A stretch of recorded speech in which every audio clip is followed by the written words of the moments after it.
Since the advent of the genre, horror cinema has seen its fair share of shocking twists. For years now, filmmakers have been attempting to one-up each other in how blown they can make the viewers' minds. It shouldn't be too long until a film reveals that the audience too has in fact been dead the whole time. Even when they're dumb, they can be hugely enjoyable, and for those movies, the greats, and everything in between, we dive into this list to find horror history's most heinous offenders of the ridiculous plot twist. If it wasn't obvious, spoiler alert is in full effect. I'm Cy for WhatCulture.com, and these are the 10 dumbest horror movie plot twists. Number 10. The Secret Window, Shooter's Real Meaning. What do you get when you add Johnny Depp to a 2000s horror mystery? One heck of a ham-fisted ending. 2004's The Secret Window isn't a strong movie at any other particular points, but the reveal at the climax of this film butchers what was at one time a promising plot. The Secret Window begins with the protagonist, mystery writer Mort Rainey, isolating himself in his cabin in upstate New York after catching his wife having an affair. After several months of writer's block, Rainey is approached by a man, John Shooter, who claims that Rainey's stories are plagiarized from his own. The plot thickens as Shooter harasses Rainey, killing his dog and eventually murdering 2 people, demanding proof that Rainey's story isn't plagiarism. But here's the kicker, Shooter isn't real. The film shows us that Rainey suffers from dissociative identity disorder, and the persona of Shooter was one that he'd manifested. The real icing on top of the cake comes with the arrival of Rainey's wife to his cabin, where she finds the word Shooter written all over the walls and realizes it represents her ex's wish to shoot her. Yes, that is actually in the movie. Number 9. Housebound, The Boy in the Walls.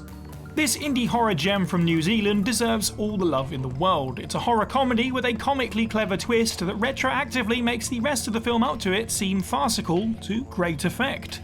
Starting out as a fairly run-of-the-mill haunted house outing, Housebound begins with a troubled young woman, Kylie, getting placed under house arrest after a failed robbery attempt.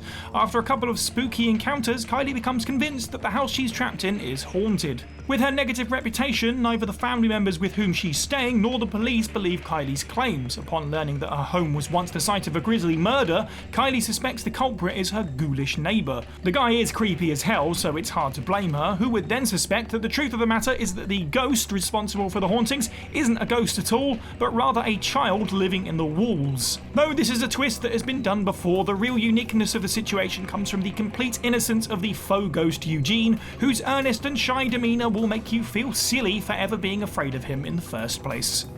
Number 8. April Fool's Day, Everything is a Dress Rehearsal. The 80s, hair was feathered, shorts were denim, and horror was at its best. For those looking for campy B-movie fun or masterful scary cinema, the 1980s has everything you need. Sporting a colourful cast of ironically cliché teens, this romp centres around a group of young adults getting pranked to death on a spring break mansion getaway. Yes, pranked to death. That is what this movie is about. Beginning with innocent enough pranks such as whoopee cushions and exploding cigars, the stakes gradually increase to start picking off the core group of teens one by one in garish, twisted ways. Just after the dust has settled and you've done your mourning, the film gut punches you with the reveal that the deaths seen in the movie were all pranks themselves. Yes, the twist of April Fool's Day is that the group of teens we thought were getting slaughtered are actually involved in a kind of dress rehearsal for the horror resort that they intend on opening up. Number 7. The Village, set in the present. Did you really think we were going to get through this list without an M. Night Shyamalan entry? Shame on you. It would be a crime not to include one of the Twistmaster's boldest outings on this list, The Village. It should come as no surprise then that the reason that The Village floundered critically was due to the less than tactful ending. The plot of this movie revolves around the citizens of a remote 19th century town whose lives are plagued by those we don't speak of, strange creatures that live in the woods on the outskirts of the township. For the most part, The Village is a fine enough, if all too sullen spookfest, but the climax, or in fact anti-climax, of the movie disappoints. For a director who prides himself on his twist ending, Shyamalan's thinly supported revelation that the movie is truthfully set in the modern day and the titular village of the film was created as a haven for trauma sufferers provokes more chuckles than gasps. Number 6. Sleepaway Camp, Angela's True Identity. A favourite amongst horror fans and frequent point of discussion for bonkers twists, Sleepaway Camp offers up an ending that is sure to leave your chin on the floor. By all appearances, Sleepaway Camp begins as a stock standard slasher flick. A flashback to a summer camp presents the tragedy of a father and one of his 2 young children getting hit and killed by a speedboat after their boat capsizes. Flashing forward to the present day, Angela, the surviving child, lives with her cousin and her unnecessarily creepy Aunt Martha. The children are sent off to summer camp where the withdrawn Angela is taunted, harassed and abused by her fellow campers, complete D-bags that seemingly get off on tormenting other kids, but you know, that's pre-teens for you, I guess. Campers and staff begin getting murdered, and suspiciously all the victims are people who have harassed Angela. So what's the big juicy twist, you ask? No, it's not Mrs. Voorhees this time. The culprit is meek young Angela herself, but not only that, Angela is actually Pete, her twin brother, having been dressed up as Angela by her aunt because she already had a boy ever since the death of her real twin all those years ago.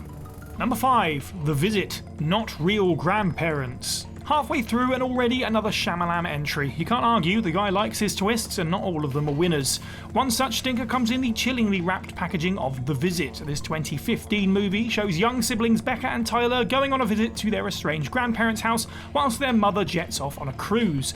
Becca and Tyler have never met their grandparents before, so when the seniors start acting strange in a projectile vomit, knife-wielding, soiled diaper pile in the garage sort of way, the kids begin to have their doubts.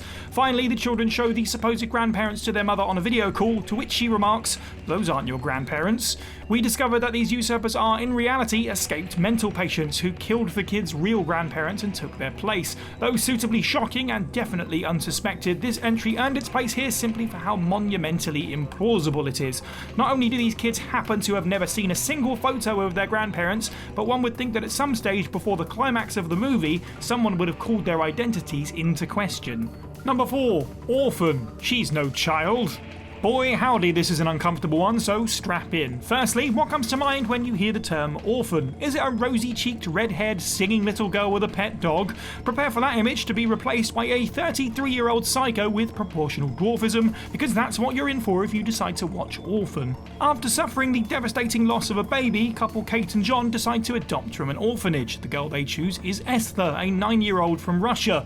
Esther fits right in alongside the couple's 5-year-old daughter, though their slightly older son Daniel is more reticent. Can you guess what happens next? Correct, Esther starts acting creepy as all hell. She spies on John and Kate having sex, she attempts to smother Daniel, and she engages in some very uncomfortable flirting with her would-be father. Oh, and she murders a nun. Needless to say, Kate grows skeptical and after doing some digging eventually uncovers that Esther is really Lena Klammer, a 33-year-old with a rare hormonal disorder that makes her look like a child. Number 3. Dead Silence. Human Doll. Here's a question for you. What would you do if you received a horrifically creepy ventriloquist doll as an anonymous gift? Burn it? Smash it to pieces? For young married couple Jamie and Lisa, getting takeout is what they settle on. Sadly, after husband Jamie comes home from collecting their food, he finds his wife murdered. Jamie also finds a message with the doll about a mysterious dead ventriloquist named Mary Shaw from Ravens Fair, Jamie's hometown. Upon returning to Ravens Fair, Jamie visits his estranged father, Edward, who lives with his significantly younger wife, Ella. Jamie investigates and with the help of a mortician unearths Mary Shaw's history. She was a ventriloquist who was lynched, suspected of murdering a child who had heckled her at a show. Who was responsible for this lynching? None other than Jamie's ancestors, and consequently the ghost of Shaw has been trying to eradicate his family bloodline ever since. Not twisty enough for you? Well, it's worth mentioning then that Jamie's father has been dead since the beginning of the film, turned into a corpse puppet, controlled by Ella, who is in turn possessed by the ghost of Mary Shaw. That may well be too many twists. My head hurts.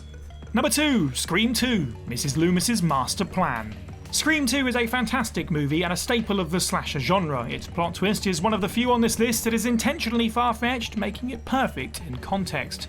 After a brutal opener featuring the return of the first movie's Ghostface killer, we follow returning protagonist Sydney Prescott. Now at college, Sydney must grapple with a maelstrom of attention from the media and her fellow students in the wake of Ghostface's return. At a party, a student by the name of Casey is murdered, bringing on the epiphany that the victims now being targeted have the same names as those murdered in the original film. More and more victims are claimed, and eventually Sydney finds her boyfriend Derek tied to a cross. As if this wasn't dramatic enough, Derek's new best friend Mickey steps out of the shadows, kills Derek, and reveals himself to be the man behind Ghostface's mask. But we're not done yet. Additionally, Mrs. Loomis, the mother of the first movie's antagonist, emerges and touts that it was all part of her master plan to get revenge on Sydney for the death of her son. The whole scene is wrapped in a lovably goofy bow of melodrama, and the soapy commentary on horror sequels, which borders on parody, is nothing if not delightful.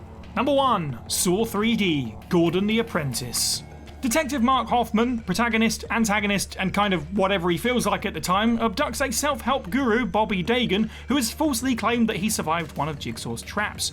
Bobby is placed in an abandoned insane asylum where he's instructed that he must navigate a series of torturous tests in order to save his wife. Pretty standard Saw stuff. Bobby progresses through the challenges, all the while the police and Jill Tuck, Jigsaw's ex-wife, conspire to incriminate Hoffman. Reaching his final task, the guru fails, getting himself and his wife killed in the process. Outside of the asylum, in a shockingly brute force scene, Hoffman enters the police station, killing everyone in his path, including Jill. But don't you worry, Hoffman gets what's coming to him in perhaps the most shoehorned twist of horror movie history. Dr. Lawrence Gordon, the guy who cut his foot off all the way back in the first Saw movie, is now working as Jigsaw's posthumous protege 7 films later. Dr. Gordon makes this reveal in a needlessly theatrical scene before trapping Hoffman in the very bathroom where he was once forced to cut his foot off. And that's the list. Let us know what you thought of this video down in the comments below, and any other horror movie twists that were incredibly dumb, either in a good or a bad way. Make sure you like this video, share it with your friends, subscribe and hit that notification bell. I've been Cy for What Culture, and have a good week.